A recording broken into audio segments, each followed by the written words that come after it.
Muito boa tarde a todos e a todas. Bem-vindos a esta sessão. O meu nome é Rosália Silva, eu sou da Direção-Geral da Educação e cabe-me a mim, enfim, fazer a moderação da sessão. Este webinar é uma iniciativa da Comissão do Mercado de Valores Mobiliários e da Direção-Geral da Educação e insere-se num programa mais abrangente que a Comissão do Mercado de Valores Mobiliários está a implementar no âmbito da Semana Mundial do Investidor. A abordagem a este tema, investir através da internet, oportunidades e armadilhas, tem o propósito de sensibilizar para os riscos decorrentes ou os riscos crescentes associados às transações financeiras digitais. Todos nós sabemos que este é um setor em franca expansão e é o fundamentalmente decorrente também e acompanhando aquilo que é o avanço tecnológico. E para abordar este tema nós vamos ter especialistas em cibersegurança. Eles vão-nos falar dos desafios que se colocam à cibersegurança e das ciberameaças, bem como das estratégias e das boas práticas para nos defendermos e evitarmos as burlas digitais. Vamos ainda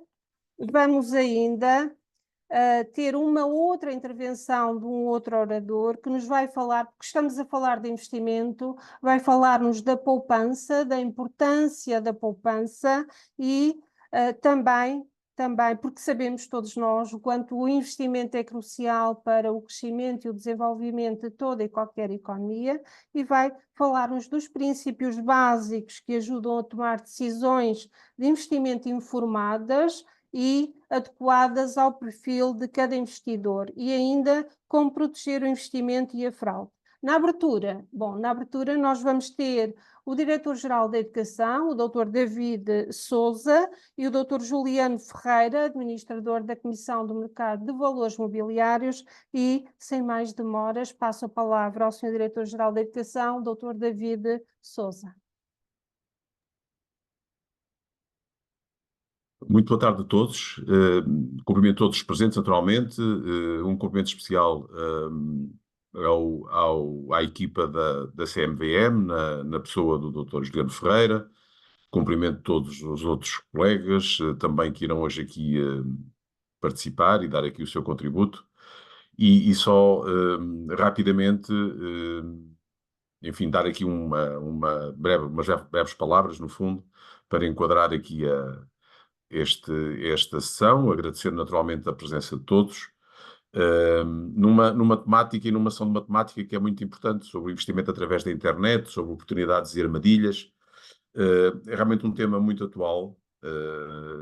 Naturalmente, neste tema, as escolas e os professores têm um papel crucial na preparação de jovens, porque no fundo vão ser eles os consumidores dos produtos e serviços financeiros e cada vez mais cedo, no fundo, não é?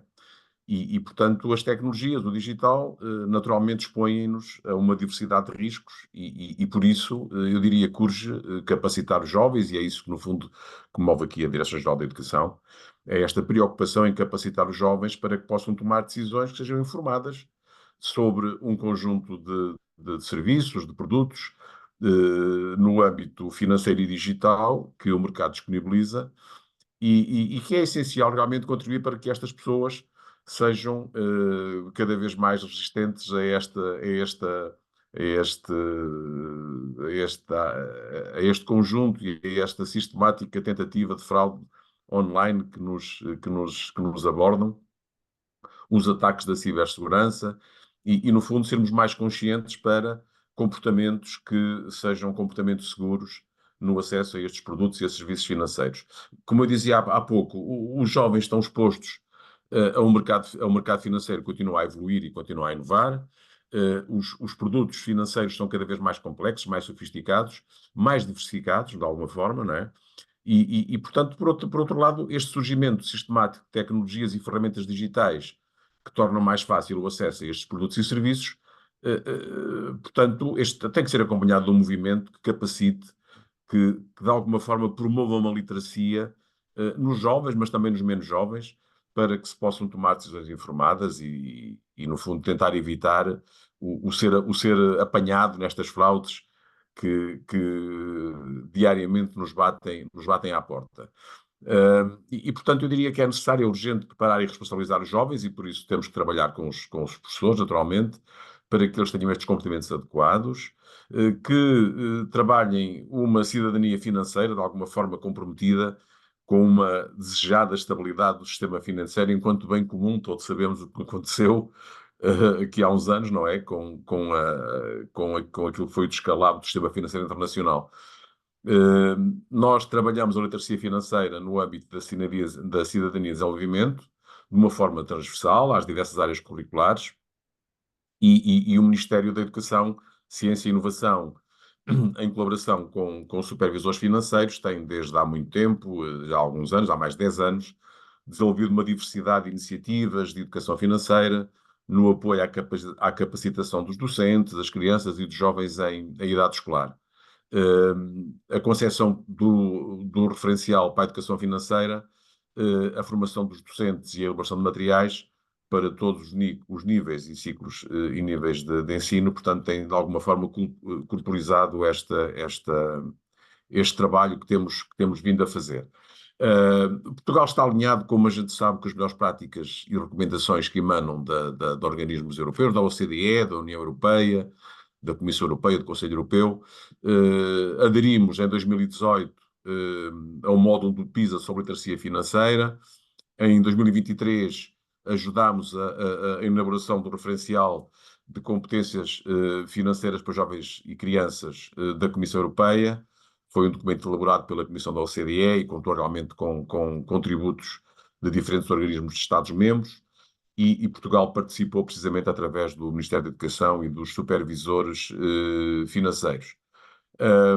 O Conselho Europeu, já em 2024, veio falar sobre a relevância da literacia financeira, emitiu um conjunto de recomendações e realmente precisamos de continuar este trabalho, porque realmente será no desenvolvimento destas competências financeiras para adultos e do referencial para as crianças e para os jovens, elaborados, portanto, pelos Estados-membros da União Europeia pela OCDE, que realmente podemos valorizar a importância da integração nos referenciais das competências financeiras digitais e das finanças sustentáveis.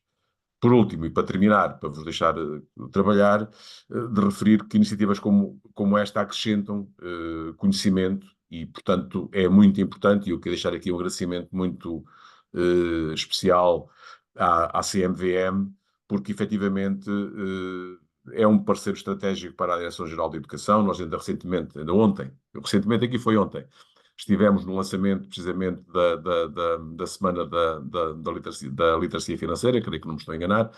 Portanto, fomos a uma escola aqui com elementos da CMVM, estou a ver a São Igreja que esteve nesta sessão também.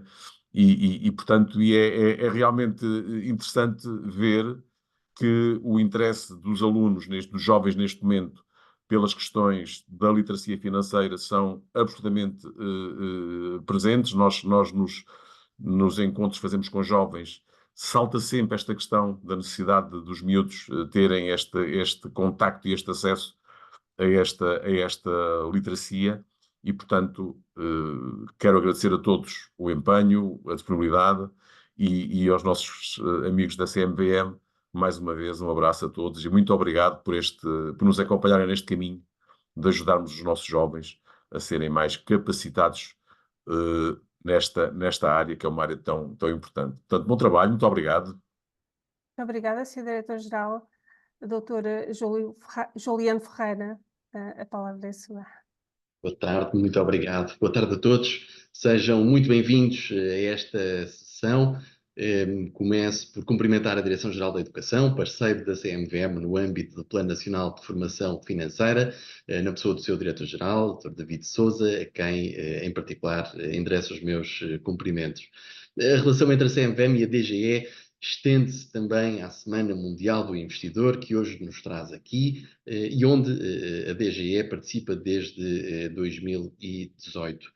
É com muito gosto que hoje participo neste webinar perante uma plateia que é para nós particularmente relevante, sobretudo quando o tema em debate é investir através da internet, oportunidades e armadilhas. Na CMVM No fundo, acreditamos que a literacia financeira é a primeira linha de defesa dos cidadãos que recorrem a produtos e serviços prestados pelo setor financeiro, que em parte supervisionamos. E acreditamos que esta é a melhor forma de permitir a prevenção, ou pelo menos a mitigação das armadilhas, e ao mesmo tempo a melhor forma de procurar aproveitar também as oportunidades. Sabemos que as pessoas com literacia financeira melhoram os seus comportamentos, fazem escolhas mais informadas, mais adequadas e que perspectivam um investimento dirigido para o futuro, incluindo para projetos de reforma e outros projetos de investimento de longo prazo, contribuindo assim para uma maior estabilidade financeira. E por isso reforçar os níveis de literacia financeira é uma prioridade clara para a CMVM, que ao longo dos últimos anos tem desenvolvido diversas iniciativas em conjunto e individualmente para atingir este objetivo. Reflexo disso é o facto de a proteção do investidor e a literacia financeira estarem em destaque nas prioridades da CMVM para 2024, com 4 dos 14 objetivos diretamente orientados para este tema.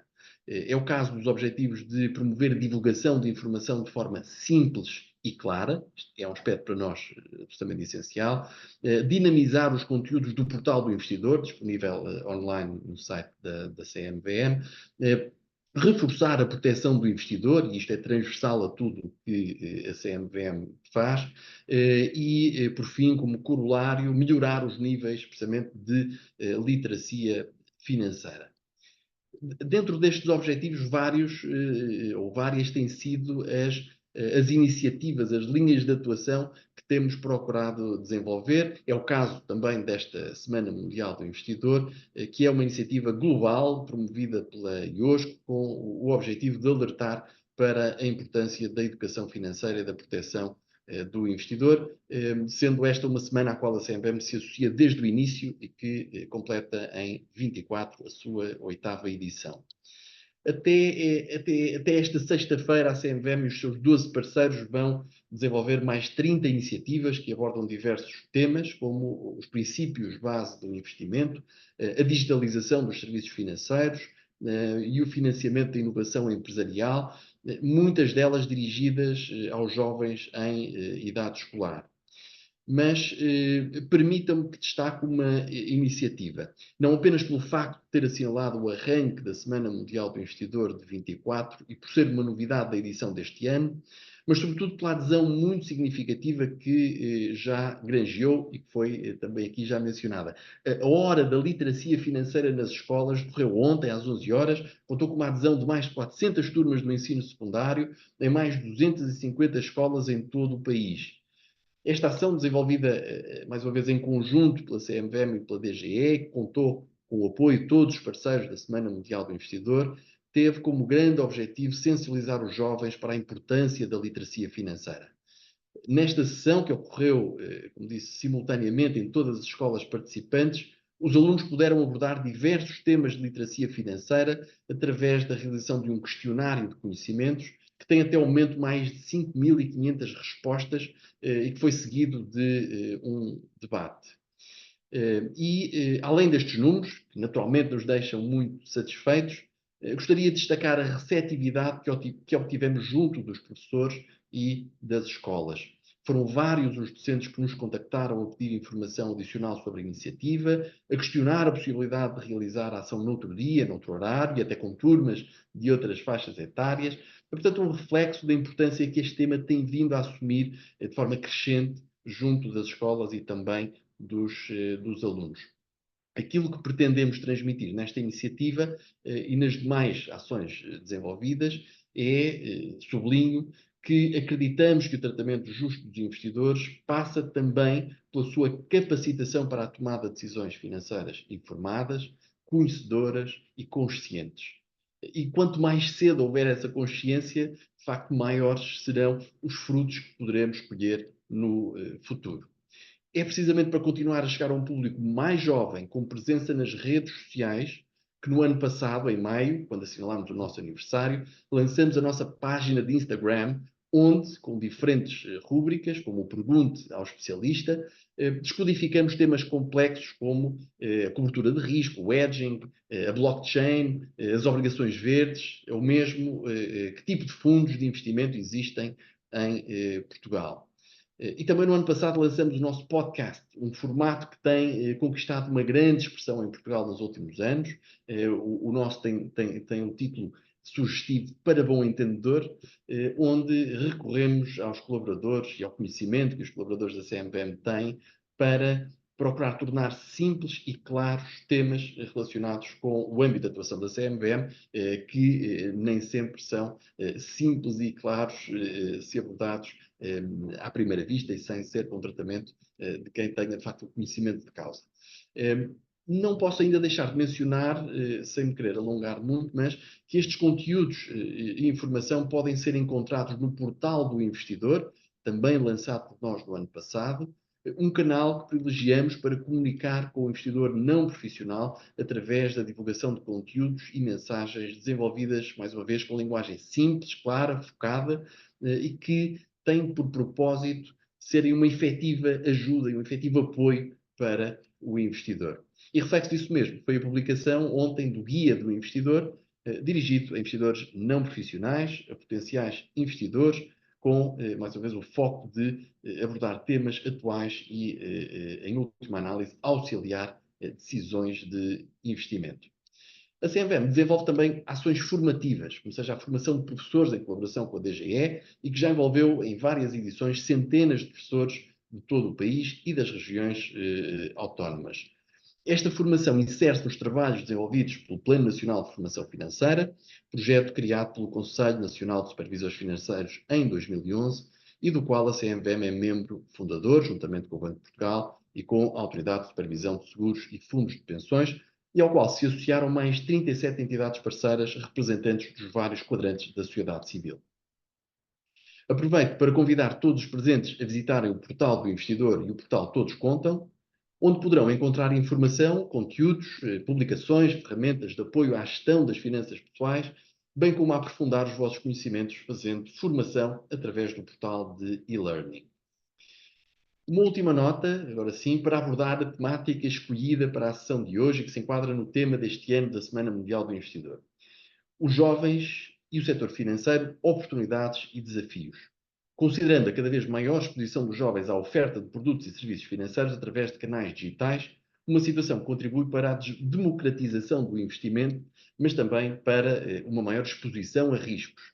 E, nesse sentido, é fundamental sensibilizar os jovens não apenas para as oportunidades, mas também para os desafios que a digitalização dos serviços e produtos financeiros vieram trazer, relacionados com a cibersegurança, com a proliferação de situações de marketing enganoso, de atividade muitas vezes não autorizada, o surgimento de estratégias de gamificação associada a plataformas de investimento e a potencial exposição excessiva a criptoativos, tendo em conta a sua complexidade, risco e volatilidade. É sobre isso que vamos falar a seguir. Inicialmente sobre cibersegurança nas transações financeiras digitais, com o Nuno Campos e com o Miguel Coelho, do Gabinete de Controlo Interno da CMVM, e depois sobre princípios básicos de investimento e prevenção da fraude, com o Pedro Ribeiro, do Departamento de Supervisão Comportamental e do Investidor da CMVM. E por isso, agora sim, desejo a todos uma excelente e proveitosa sessão de trabalho. Muito obrigado e que vos seja muito proveitoso. Muito obrigada, Sr. Administrador. Dr. Juliano Ferreira já fez a apresentação dos nossos oradores e então eu passo a palavra ao Nuno Campos e ao Miguel Coelho. Obrigada.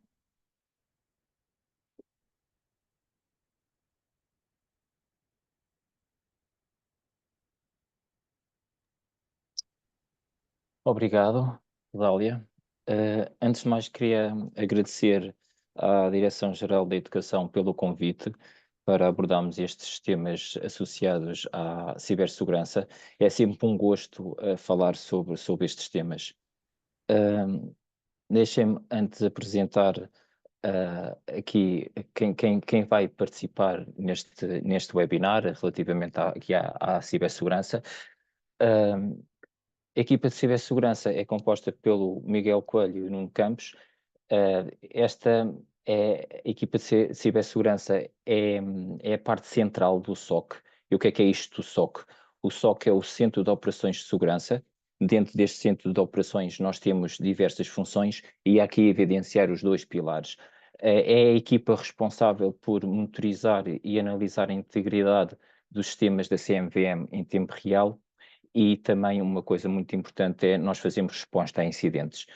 Quando o incidente é identificado, nós devemos reagir rapidamente para mitigar os danos. Nós temos aqui o nosso analista, o Miguel Coelho, vai fazer a segunda parte da apresentação e eu, como já me disse, sou aqui a pessoa responsável deste SOC. A agenda de hoje do webinar vai passar por reconhecer e perceber o lugar da cibersegurança nos dias de hoje, identificar as ciberameaças mais relevantes de Portugal. Vamos tentar explicar o que trata a engenharia social, o que é que são estas técnicas que estão associadas à engenharia social e depois, no fim, vamos ver o que devemos fazer para minimizar as fraudes digitais. Com a evolução da digitalização, acho que é fácil todos nós obtermos aqui uma visão holística do lugar da cibersegurança. A utilização do digital exige sempre aqui uma segurança, não é? Tem de ter atenção à segurança. O digital, como substituição do presencial, aumenta os riscos, ou seja, com os serviços a passarem para o digital, temos aqui muitos riscos associados. Os serviços essenciais estão mais expostos ao digital. Um exemplo, a eletricidade e a água são serviços que cada vez mais disponibilizam plataformas para os clientes e essas plataformas têm novas ameaças, ou seja, surgem aqui novas vulnerabilidades. Algumas ameaças também começam a passar do offline e a converter-se para o online, e isto leva-nos aqui a uma conclusão que a cibersegurança nos dias de hoje é um pilar.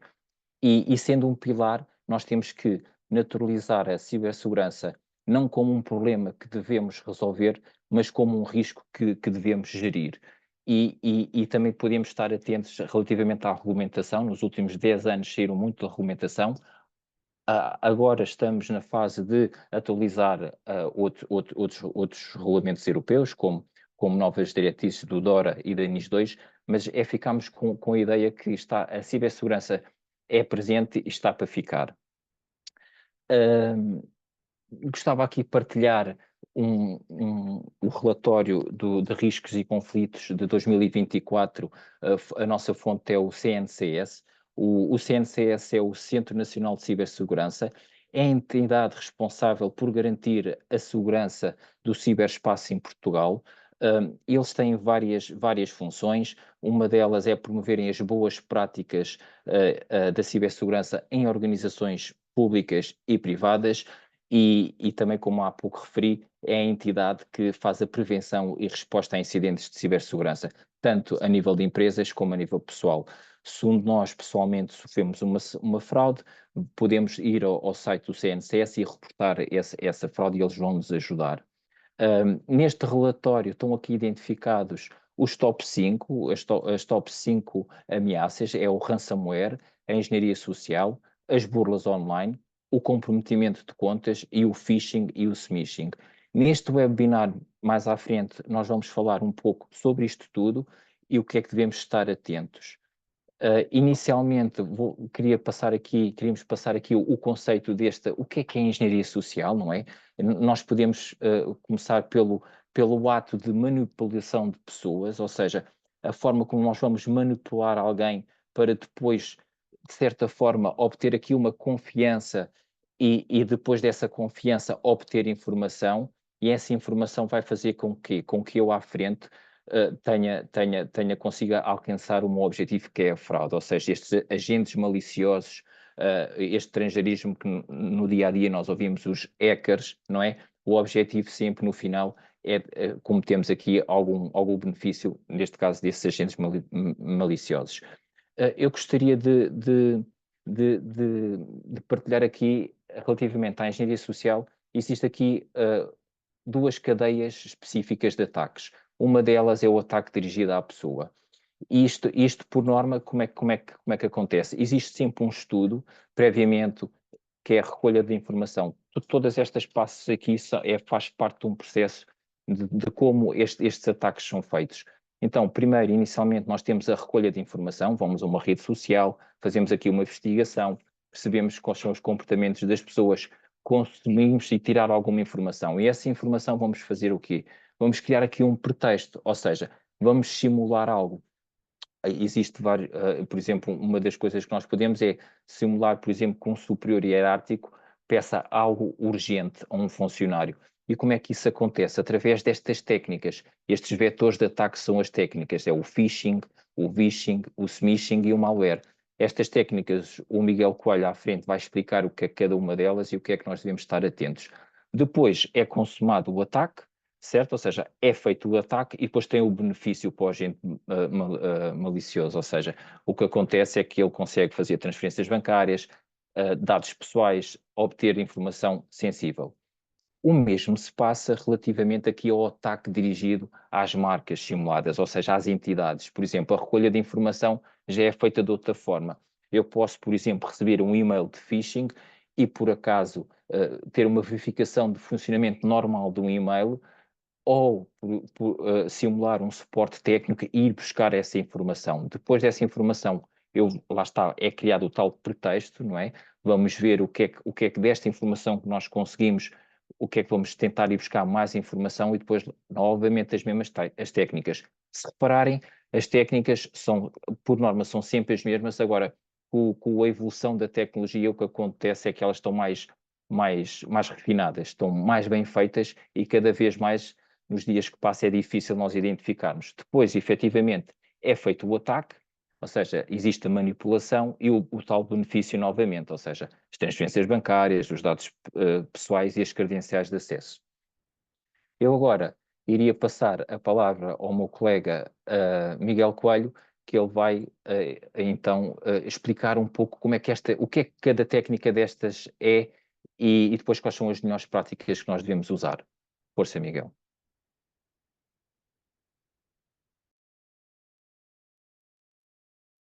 Olá, boa tarde a todos. Desde já também agradecer ao convite para podermos fazer esta apresentação. Sim. Então, eu vou falar agora do que é que são estas ameaças e como é que devemos defendermos sobre cada uma destas ameaças. Todos nós já devemos ter recebido algum tipo destes e-mails de um príncipe da Nigéria querendo nos oferecer muito dinheiro ou alguma proposta que nós ficamos completamente queremos aceitar isto. E estas propostas, estes e-mails, isto são phishing, são técnicas de phishing. Isto é um tipo de ataque cujo objetivo principal é roubar a informação dos utilizadores e em que para nos conseguirmos defender desta ameaça, o que devemos fazer é verificar os remetentes estranhos. Neste caso, temos aqui este e-mail, mazinga.mbq. Devemos ter a olhar para isto com atenção. Estamos à espera de receber algum tipo de e-mail deste remetente. Este domínio é conhecido para nós. Se não, devemos logo ter cuidado e nem sequer ligarmos ao resto do e-mail. Estas ofertas, como é óbvio, ninguém dá nada a ninguém e isto são ofertas que completamente não fazem sentido nenhum. Portanto, logo aí está o nosso alerta. Devemos fazer uma verificação rigorosa aos URLs ou aos links antes de clicar ou fornecer qualquer informação. Neste caso, é um texto em inglês, mas também se fosse um e-mail de phishing, só que em português, podemos olhar para os erros ortográficos, o brasileiro ou o português muito mal escrito. Devemos ter cuidado com estas ações todas. De seguida, vou falar do smishing. O smishing é derivado do phishing, só que é via SMS ou texto numa rede social, em que esta pode conter um URL falso, um link falso, fingir ser de uma entidade. Neste caso que eu estou aqui a mostrar, estão a fingir ser da entidade do continente, em que nos estão a oferecer, a avisar que ganhamos um sorteio, o que seja. Podemos ver logo o que eu já disse anteriormente, os erros ortográficos. O português está mal escrito, o link, o URL, é um HTTP e o site, ou seja, não é HTTPS, os sites HTTPS por norma são os mais seguros. Devemos verificar sempre estes remetentes, neste caso está a dizer o continente, mas, por exemplo, há uns meses e até agora está a haver uma campanha de SMS também, em que os utilizadores que usam a chave móvel digital, todos nós, em princípio, recebemos uma SMS com um link, em que se clicássemos neste link e colocássemos lá as nossas informações, seriam roubadas e pronto, ninguém quer isto, não é? Outra das ameaças que também foi falada é o roubo de identidade, ou neste caso eu vou focar um bocado mais no CEO fraud. Isto é um ataque no qual se fazem passar por alguém de níveis executivos ou da direção e tirar partido disso, ou obter mais informações. Ou seja, nesta situação que eu estou aqui a mostrar, esta pessoa está a fingir ser um CEO de uma empresa em que, em várias ocasiões diferentes, está a dizer que é muito confidencial e que é uma situação muito urgente e que precisa já da sua de informação a mais. Isto é logo para nos alertar, temos que ter cuidado sobre este tipo de e-mails. E como é que nos podemos defender disto? Fazer sensibilização e informação sobre estas tentativas destas fraudes executivas. E no caso de alguma dúvida se este e-mail é real ou não, contactar a pessoa responsável da nossa empresa de segurança ou então reportar a uma entidade competente, como o Nuno já falou anteriormente, o Centro Nacional de Cibersegurança, por exemplo. Outra das técnicas é o ransomware. E agora, como é que nós podemos apanhar este ransomware ou o que é o ransomware? O ransomware pode vir através de links maliciosos, já falado anteriormente nas mensagens, nos e-mails. Pode vir de um programa que nós façamos o download na internet e o ransomware, o malware, vem neste programa e depois fica a correr no nosso computador. Basicamente, é uma forma de malware que impede os utilizadores de acederem aos seus sistemas e ficheiros pessoais, em que cifra estes sistemas e ficheiros e, de seguida, exige um resgate para que nós possamos continuar a trabalhar. Já agora, o ransomware é a ameaça que mais lucrou aos agentes maliciosos nos últimos anos. Como é que nos devemos defender do ransomware? Devemos implementar backups regulares e garantir que estão armazenados offline ou em locais seguros, fora do nosso computador normal de trabalho. Devemos utilizar software de antivírus atualizado com capacidade de detecção de ransomware. E em caso das empresas, devemos implementar plataformas de segurança que previnem e monitorizem a infraestrutura que impede que estes agentes maliciosos sejam bem-sucedidos. E agora, como é que devemos aplicar estas boas práticas todas que eu já falei? Uma delas é a ativação da autenticação multifator, o MFA. O que é isto? Existem vários tipos de MFA, em que estes podem incluir códigos via SMS ou aplicações de autenticação, como, por exemplo, o Authenticator da Microsoft, ou então autenticação biométrica, impressão digital, reconhecimento facial, etc. Quais é que são os benefícios de utilizar a autenticação multifator? Mesmo que o atacante tenha a nossa password, sem o segundo fator de autenticação, este não conseguirá aceder à nossa conta. Esta imagem é perfeita para eu vos mostrar este exemplo. Nós temos a nossa password, temos o nosso telemóvel. Se o atacante só tem acesso à nossa password, não tem o nosso telemóvel, o Authenticator, no caso que eu falei, não consegue fazer a autenticação bem-sucedida. E isto também é ao contrário. Alguns dos exemplos práticos de porque é que é muito importante utilizarmos o MFA é numa empresa muito conhecida, que é o Reddit. Em 2018 houve uma grande fuga de dados em que estes dados dos utilizadores estiveram todos expostos na Dark Web. Graças à plataforma, ao Reddit, ter uma configuração obrigatória de uso de MFA, estes atacantes que acederam a estes dados só conseguiram ter acesso às passwords dos milhões de utilizadores. Mas mesmo que tentassem fazer o login, não conseguiam porque tinham o MFA ativo. Ou seja, isto mostra a importância que o MFA foi, no caso, esta plataforma. Outro dos pontos que todos usamos diariamente e que devemos ter muito cuidado é com as nossas passwords. As nossas passwords não devem ser reutilizadas nunca, a mesma password em vários serviços diferentes. E isto a nível profissional e a nível pessoal. As passwords que utilizamos no nível pessoal não devemos repeti-las a nível profissional. O problema da reutilização das passwords é que basta um ataque numa destas plataformas, por exemplo, que aqui está, seja bem sucedido. Se outra plataforma tem a mesma password, estamos a expor várias das nossas contas e isto é um perigo gigante. O que é que é uma boa password? Uma password deve ter no mínimo 12 caracteres, incluindo letras, maiúsculas, minúsculas, números, símbolos. Pronto, quanto mais complexa esta password for, mais difícil será para os atacantes adivinharem.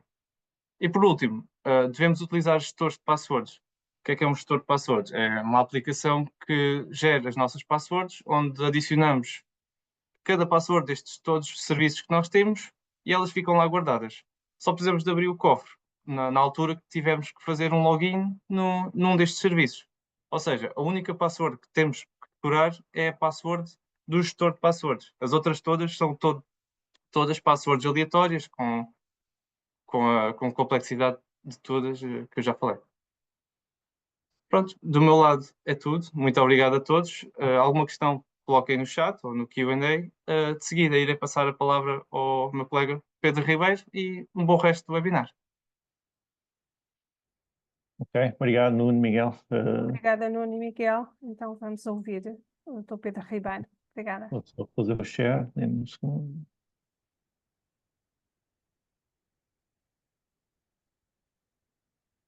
Já estão a visualizar, certo? Sim. Boa tarde a todos, obrigado por esta oportunidade. O meu nome é Pedro Ribeiro, sou coordenador do Departamento de Supervisão Comportamental e do investidor da CMVM. Estou há cerca de 13 anos ligado a esta temática da proteção e do apoio ao investidor e à componente da literacia financeira, que é essencial nos tempos que correm. Irei falar de dois tópicos distintos, mas complementares. Irei começar pelos alguns princípios básicos de investimento e depois tratarei do tópico da prevenção da fraude, ligada especificamente a instrumentos financeiros. Começando aqui pelo primeiro tópico, por que investir? Investir é fundamental para garantir o crescimento do nosso património ao longo do tempo. Em vez de simplesmente gastarmos os nossos rendimentos regulares nas nossas despesas do dia a dia ou em bens de consumo, cada um de nós pode aplicar parte desses rendimentos em ativos ou projetos com o objetivo de obter um retorno futuro. E basicamente a isso chama-se investir.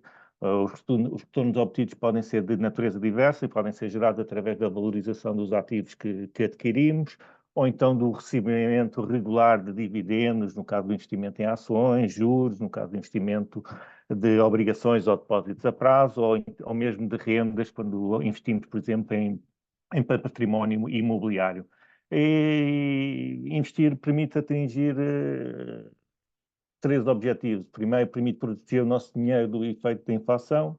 É quase garantido que se tivermos o nosso dinheiro na nossa conta de depósitos à ordem, daqui a um ano, provavelmente esse dinheiro já vale menos do que vale hoje. Isso é particularmente relevante nos tempos mais recentes em que a inflação disparou.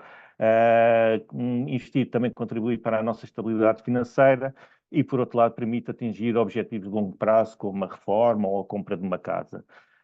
Além disso, investir tem aqui um duplo efeito. Para além de potenciar o nosso património pessoal, também permite ajudar ao crescimento da economia, em particular a portuguesa, pois ao investir estamos a financiar empresas e projetos que vão gerar empregos e que vão estimular mais investimento e inovação. Por isso, investir tem esta dupla componente muito importante, não só a nível pessoal de cada um de nós, mas também para a economia do país. Que instrumentos financeiros existem? Esta lista que eu coloco aqui não é totalmente exaustiva, está aqui ordenada de cima para baixo numa perspectiva de menos risco para mais risco e também de menos retorno potencial para mais retorno potencial. E, em princípio, os depósitos a prazo são aqueles investimentos que terão menor risco, mas também terão menor retorno potencial. Seguem-se as obrigações, quer as estatais, quer as de emitentes privados e certificados de tesouro. Depois temos ali um segundo nível relacionado com fundos de investimento, seguros de vida ligados a fundos de investimento, ou mesmo investimento em imobiliário, que tem um retorno e risco a longo prazo relativamente semelhante.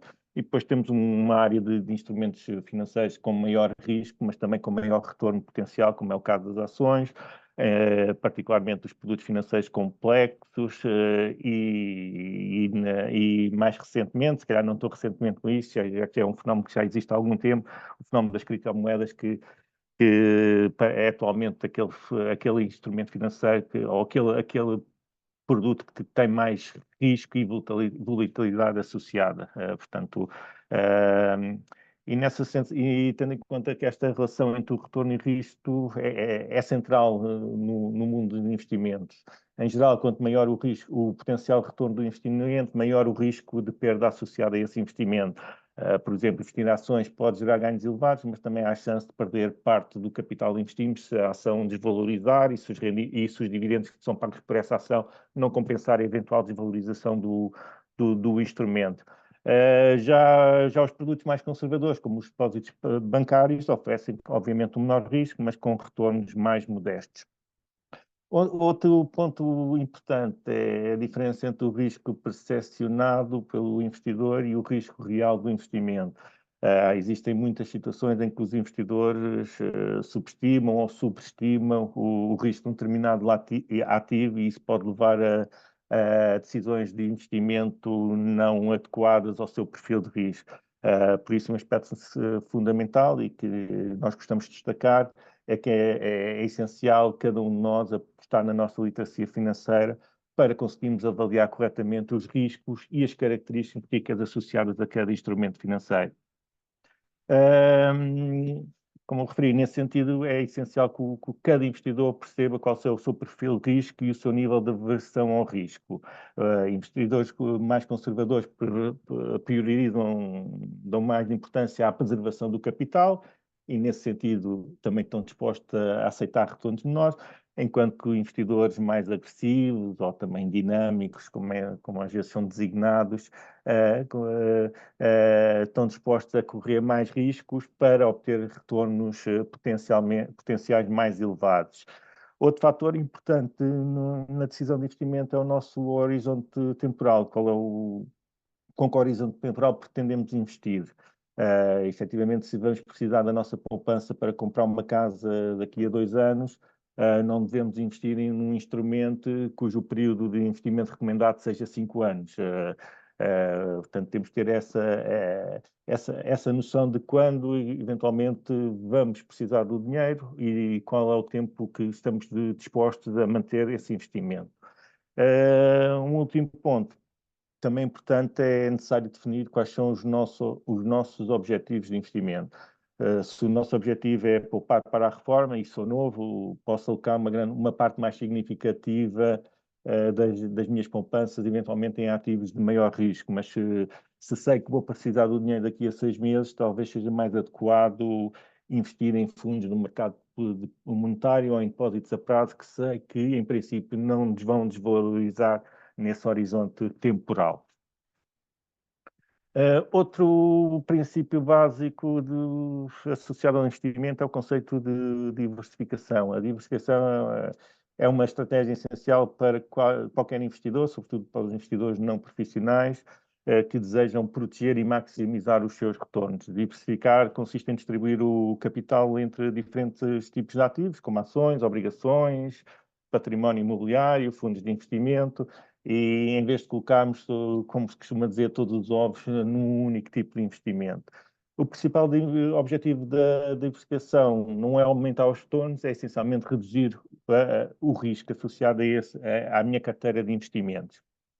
Ao investir em ativos com comportamentos diferentes, o investidor pode diminuir o impacto de eventuais perdas num determinado setor ou ativo, ou seja, se uma parte da carteira estiver em queda, eventualmente outra parte, se os ativos foram diversificados, estará em alta e isso ajuda a manter a estabilidade da carteira como um todo.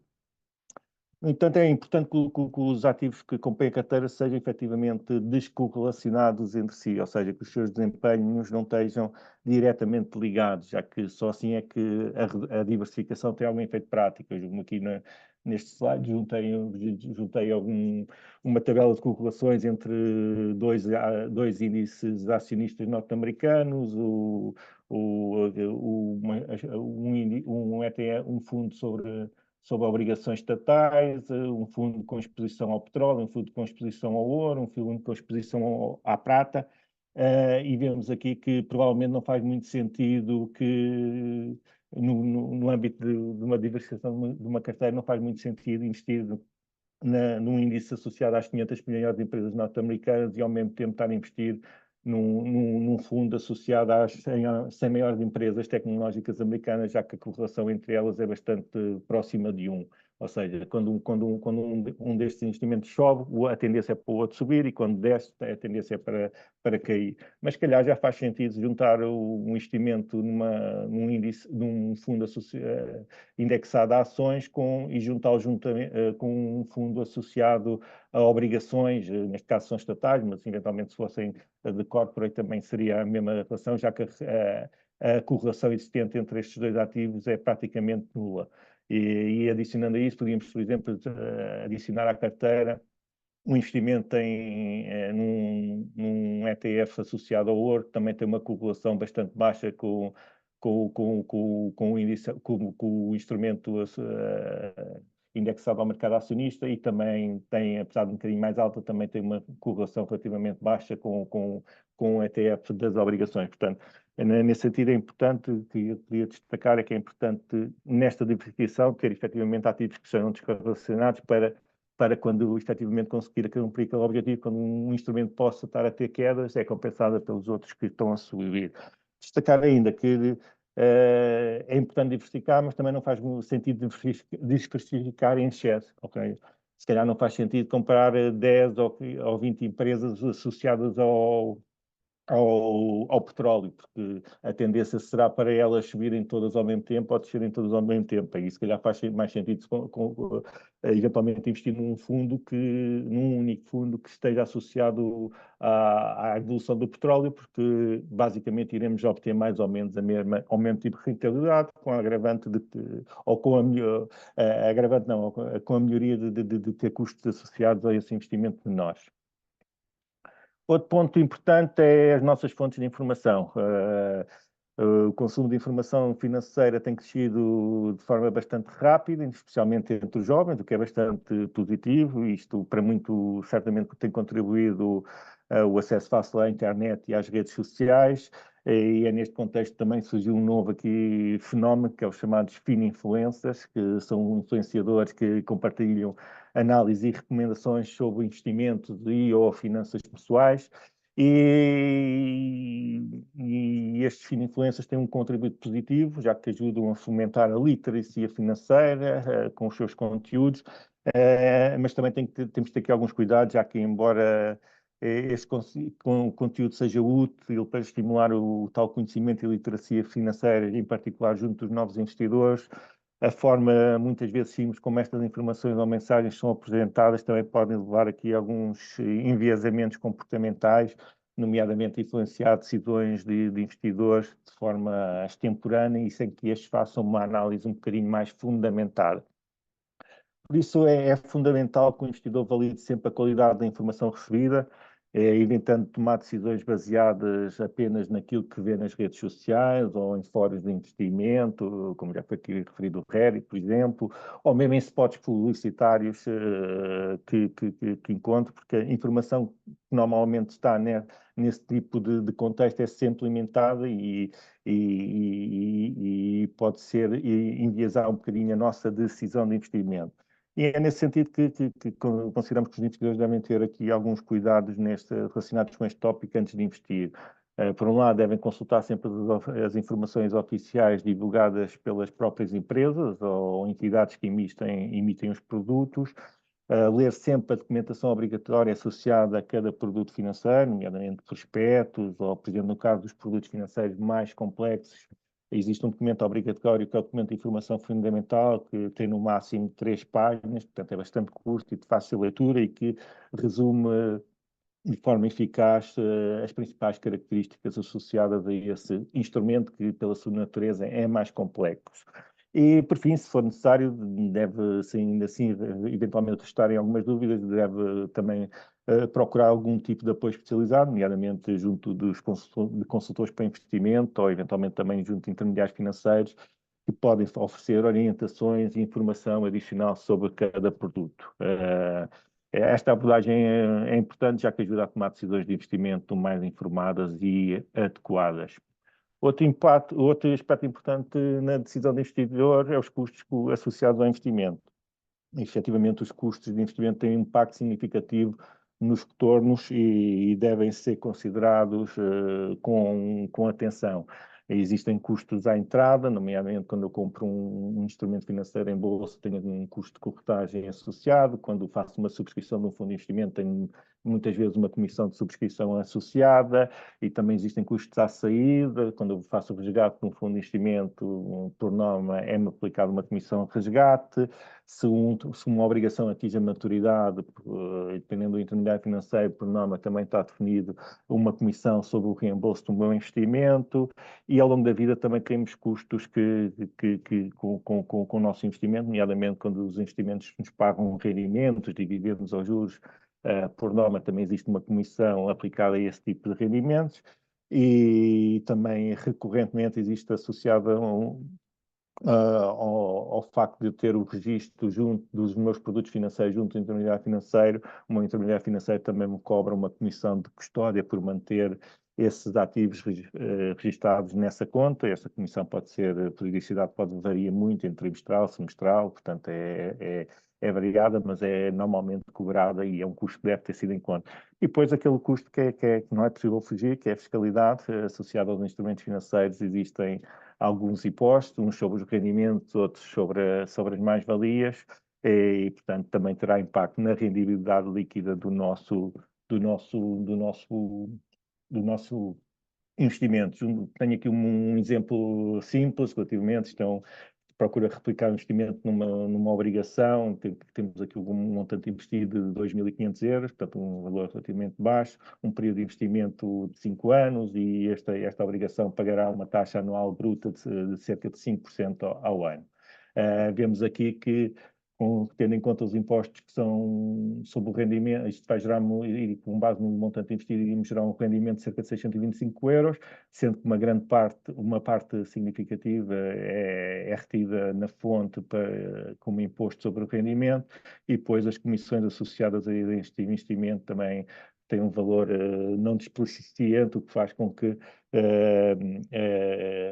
a rendibilidade bruta seja quase o dobro, ou mesmo o dobro daquela que queríamos receber caso não tivéssemos estes custos e encargos associados. Obviamente que este é um exemplo extremo, que está por um montante de investimento baixo. À medida que o montante investido, por exemplo, numa obrigação aumenta, estes custos, nomeadamente as comissões, são diluídas, e aí o rendimento seria projetavelmente superior. Isto quer dizer que não devemos ter uma atitude especiente face aos custos. A CMVM tem um simulador de custos no nosso website. É interessante que os investidores, quando para uma tomada de decisão e para escolher o intermediário financeiro onde vão fazer os seus investimentos, poderão eventualmente consultar esse simulador para tirar algumas ilações.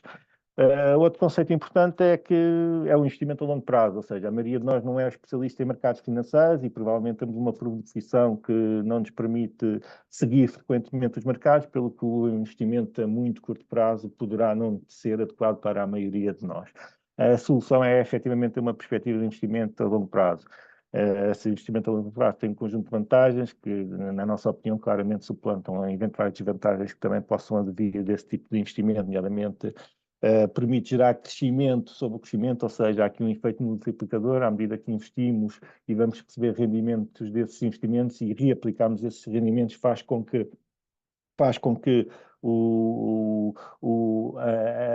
a nossa poupança e investimento cresça não de uma forma linear, mas de uma forma com uma curva mais exponencial. Portanto, há aqui o efeito composto do reinvestimento dos rendimentos, que a longo prazo provoca grandes diferenças na rendibilidade de uma carteira de investimento. A longo prazo também temos menor impacto da volatilidade do dia-a-dia e das oscilações dos preços, já que eventuais quedas no mercado de curto prazo são suavizadas quando temos um horizonte temporal mais alargado, e isso permite atravessar esses períodos de maior volatilidade com mais segurança e sem tomar decisões precipitadas, porque sabemos que o nosso objetivo de retorno é de longo prazo e não ligado mais às variações do dia a dia. Por outro lado, algo que já referi antes, temos menores custos de transação, quando já efetuamos tendencialmente menos operações de compra e venda, e como vimos há pouco, sempre que fazemos uma compra ou uma venda, por norma, são-nos cobradas comissões e eventualmente algum tipo de impostos sobre isso, e alguns instrumentos também têm benefícios fiscais quando são detidos a um horizonte temporal mais largo. Tem aqui algumas desvantagens, nomeadamente em termos de liquidez, é mais limitado, ou seja, se compramos uma obrigação que tem uma maturidade a 10 anos e daqui a 5 anos precisamos do dinheiro, podemos incorrer ali num risco de desfazer esse investimento, já que a obrigação pode não estar a valorizar acima do par, ou eventualmente os custos que vamos ter com a desmobilização desse investimento também podem ser significativos. Há aqui sempre o risco de mudança de cenário económico, algo muito premente nestes últimos anos, com esta crise geopolítica que temos assistido, e isso poderá ter algum impacto no planeamento a longo prazo que nós fizemos. E nesse sentido, o investimento a longo prazo requer alguma resiliência para que, já que momentos de quedas significativas no mercado podem ser emocionalmente desafiadores, e o investidor tem que ter alguma capacidade para manter a calma e evitar decisões impulsivas de eventualmente venda de ativos. Por fim, destacaria aqui a importância da alocação do nosso capital e da forma como fazemos a gestão dos nossos objetivos, tendo em conta aquelas 3 vertentes que já vimos, nomeadamente o nosso perfil de risco, a nossa idade e os nossos objetivos financeiros. E, nesse sentido, devemos ter uma estratégia adequada a cada fase da vida em que estamos, não é? De forma a termos aqui um crescimento das nossas poupanças com a segurança financeira que todos desejamos. Nesse sentido, devemos adaptar os nossos investimentos de acordo com a fase da vida em que nos encontramos. A teoria financeira, umas vezes, destaca 3 fases, outras destaca 4 fases. Nós identificamos aqui 4 fases. Aqui, enquanto somos jovens adultos, entre os 20 e 30 anos, o nosso foco será um crescimento da nossa poupança, e é uma fase em que o tempo joga a nosso favor e o que permite assumir mais risco em busca de retornos mais elevados. Com um horizonte temporal de investimento longo, é assim conseguimos superar eventuais valorizações ou crises de mercado de curto prazo. Portanto, aqui é considerável que temos aqui uma postura um bocadinho mais agressiva para com o mercado, com maior proporção de ativos, por exemplo, de ações, em detrimento de outros investimentos mais conservadores. Temos uma segunda fase, em que é a vida adulta, entre os 30 e 50 anos, e os 50 anos, e nesta fase é importante equilibrar o crescimento, mas também começar a pensar um bocadinho na segurança dos ativos que temos. E é nesta fase que devemos começar a equilibrar a nossa alocação, já que combinando, talvez reduzindo um bocadinho a exposição a ativos com maior risco e expostos mais ao mercado acionista ou a mercadorias, e equilibrar com uma perspectiva de ativos mais conservadores, como, por exemplo, obrigações e fundos de investimento com menos exposição a esse mesmo mercado acionista ou a ativos de maior risco. Depois temos uma fase antes da reforma, que é entre os 50 e os 65, e à medida que se aproxima esta fase, o foco muda para exposição a ativos, o foco deve ser diminuir a exposição a ativos de risco e aumentar a alocação em investimentos mais conservadores e menos voláteis. Aqui, claramente, uma carteira mais exposta a obrigações ou outros instrumentos que ofereçam rendimentos mais estáveis, como, por exemplo, o imobiliário, será certamente mais adequado. Por fim, quando chegamos à idade da reforma, certamente que o nosso objetivo é tentar manter o nosso padrão de vida quando tínhamos uma atividade profissional. Portanto, aqui a nossa alocação de ativos deve ter um foco de gerar rendimentos fixos e com o menor rendimento possível. investimento em obrigações, fundos de rendimento fixo ou de baixo risco ou outros produtos financeiros que gerem rendas periódicas deverá ser o foco nesta fase da vida. Portanto, aqui já não devemos ter a exposição ao mercado acionista ou ativos de maior risco deverá ser bastante reduzida. E como vemos aqui, isto, por um lado, devemos ter uma noção de investimento de longo prazo, mas terá que sempre ser ajustado à medida que vamos avançando nestas fases da vida. Só em resumo, pronto, o investidor, aquilo que gostaríamos de destacar nesta primeira parte da apresentação é que o investidor deve ter aqui 3 efeitos essenciais, conceitos essenciais, nomeadamente a sua tolerância ao risco, a sua idade e a fase de vida e os seus objetivos de investimento. Depois deve ter aqui, aplicar aqui alguns conceitos essenciais, como a diversificação e a perspectiva de longo prazo, e também deve ter em conta um fator algo que não falámos muito, mas que também é importante, os fatores comportamentais e as vieses comportamentais que cada um de nós sentimos quando estamos a investir. Nem sempre as sensações do investimento que eu tenho são as mesmas que outras pessoas têm, e isso pode, e como eu referi também há pouco, gerar decisões precipitadas. Portanto, é um fator que devemos ter em consideração.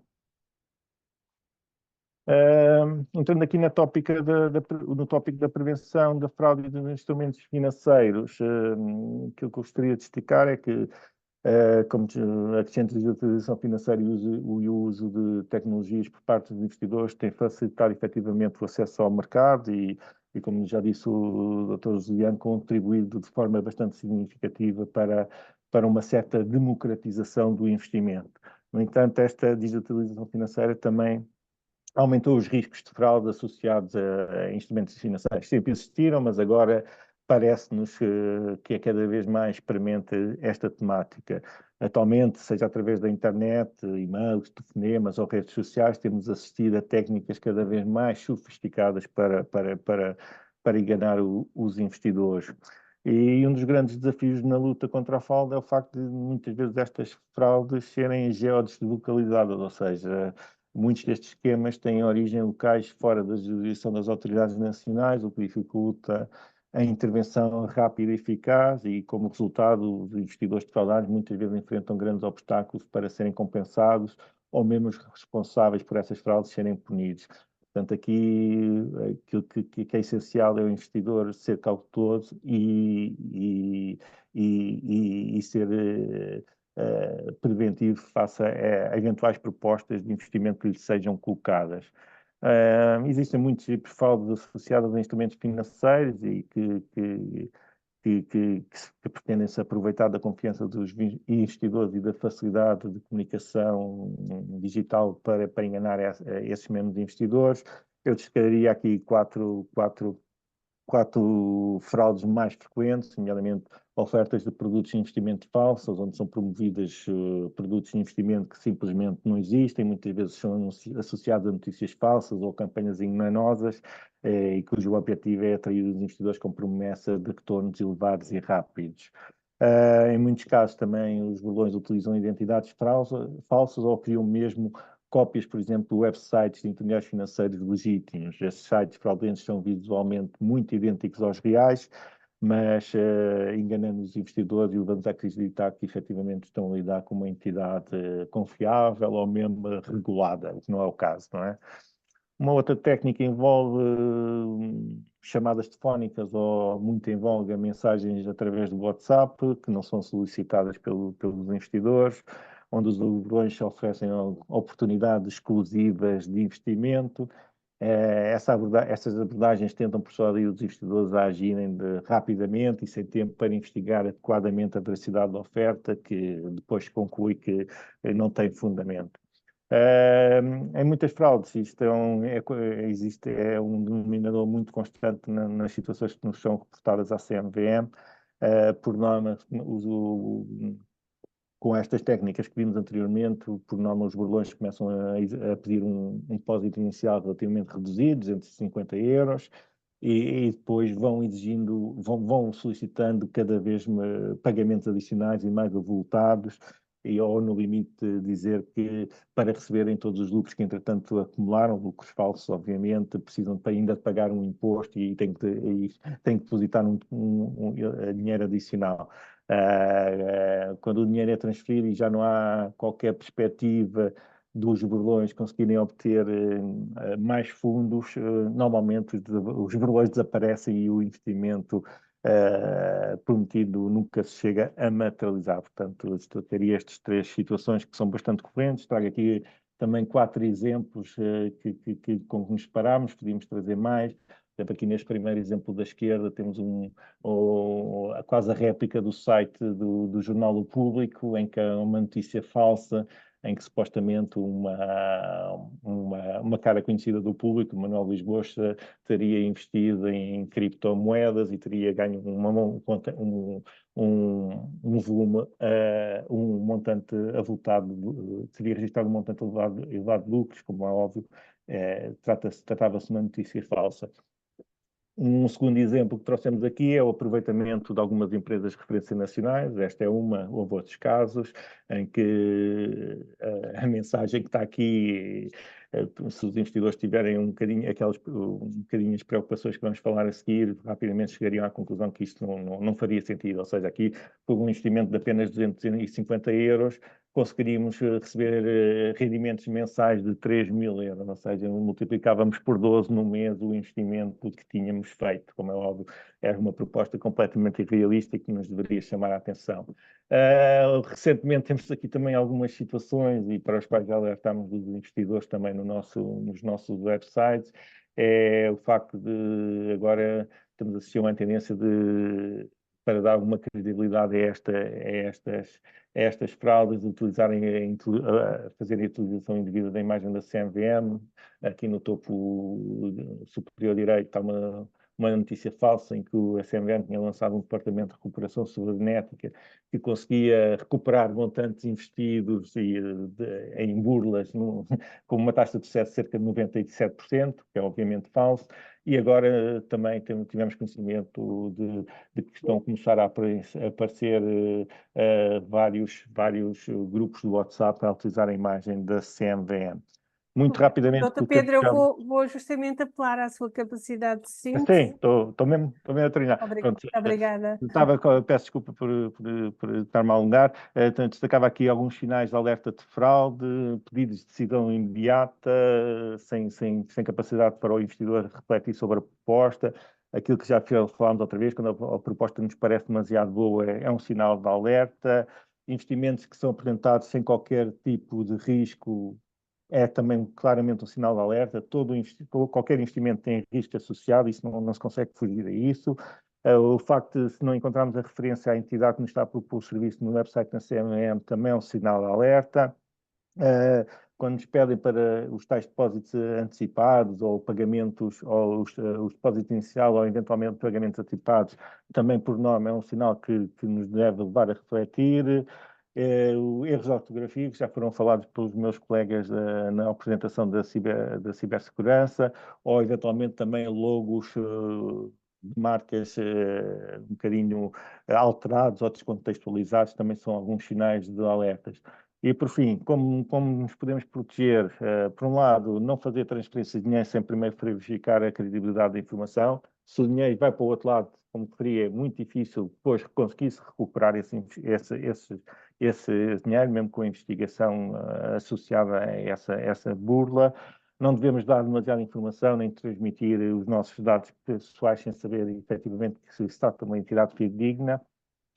E devemos solicitar algum tipo de informação, como obtiveram um contacto, se estão registados na CMVM, qual é o website da entidade, portanto, é informação que, estando do nosso lado, nós podemos fazer algum tipo de investigação. Devemos, quando estão em causa, quando se alegam ser representantes do intermediário financeiro, verificar sempre se no site da CMVM e no portal do investidor se estão na lista de intermediários autorizados ou se há algum alerta de intermediação financeira não autorizada. Se depois destas iniciativas todas ainda assim registarem dúvidas, não se acanhem, podem ligar para a linha gratuita a linha verde gratuita da CMVM, temos aqui o nosso número, e fazer questões sobre se uma entidade efetivamente está registada ou autorizada da CMVM para prestar serviços financeiros. Não nos devemos precipitar na nossa decisão. E, no fim, caso mantenhamos a suspeita de estarmos a ser alvos de uma fraude, é importante denunciarmos às autoridades competentes, se forem associadas a depósitos ao Banco de Portugal, se forem associadas a instrumentos financeiros à CMVM, ao Ministério Público e às autoridades judiciais, já que isso também ajuda a que estas entidades emitam alertas no sentido de precaver que outros investidores possam ser, ou outros investidores ou consumidores, conforme o caso, possam ser lesados com estas atividades. E pronto, peço desculpa pela questão de tempo, deixo só aqui mais 3 referências. Uma ao nosso portal de investidor, como o Dr. Juliano referiu, foi inaugurado há cerca de um ano, tem informação sobre isto que falámos e muito mais. Lançámos ontem a edição de 2024 do Guia do Investidor, em que abordamos alguns destes temas, nomeadamente das fontes de informação, do investimento ao longo das fases da vida. Na edição passada já cobrimos também outros tópicos, nomeadamente da fraude. E deixo aqui mais uma vez a nossa linha verde, que é gratuita, em que os investidores nos podem ligar, não só com temas relacionados com a fraude, certamente, mas também com dúvidas que tenham sobre o investimento em geral e que serão respondidas pelos nossos técnicos. Muito obrigado e... Muito obrigada, Dr. Pedro Ribeiro. Eu não sei se temos questões, penso que não. Alguém me dizia há pouco que não tínhamos questões, muito provavelmente porque, enfim, as intervenções foram claras. Eu tenderia a dizer que elas foram, essencialmente, foi muita informação, foi muito conhecimento poderoso, e do qual nos precisamos apropriar para depois surgirem as dúvidas. Eu estou a pensar por mim, não sei se isso é extensível a todos aqueles que nos ouvem e que nos veem. Espero sinceramente que este evento tenha ido ao encontro das expectativas dos participantes, que tenha elevado o seu nível de literacia financeira. Foi para isso também que aqui estivemos. E eu diria uma palavra, sobretudo aos docentes, aos professores que aqui estão, que, enfim, usem todo este conhecimento para o trabalharem junto dos seus alunos. E o facto da sessão ficar disponível através do YouTube pode ser, de facto, um recurso muito importante para ser usado pelos professores e pelos alunos. Doutor Juliano, doutoração e Igreja, não sei se têm alguma coisa a dizer também nesta fase final, que estamos a caminhar para o final desta sessão. Não? Não. Então, Clara, a sua conclusão também foi. Há uma pergunta, parece-me. Há uma pergunta? Okay. Mas o que a Rosália me dá só um segundo, o que eu sugeria era que os senhores professores estejam a assistir e que lhe ocorram dúvidas hoje ou a seguir, quando venham a visualizar de novo este webinar. Como já disse o meu colega Pedro Ribeiro, estamos disponíveis, bem como os anteriores oradores, para tirar todas as dúvidas e contem connosco. Os nossos canais de comunicação são muito simples, muito fáceis de encontrar, e como também já foi dito, temos uma linha verde de apoio gratuita e funciona durante todo o dia. Portanto, não hesitem em contactar-nos. Obrigada. Muito bem. Então, a todos e a todas, o nosso muito obrigada. Um obrigado muito especial aos nossos oradores, às excelentes intervenções e também aos nossos dirigentes da Direção-Geral da Educação e no caso concreto que ainda está connosco, o Dr. Juliano Ferreira, administrador da Comissão do Mercado de Valores Mobiliários. Muito obrigada a todos. Se não nos vermos antes, já vamos marcando encontro ano após ano na Semana Mundial do Investidor. Até lá. Muito obrigada a todos. Deus, boa tarde. Obrigado a todos. Boa tarde. Obrigado.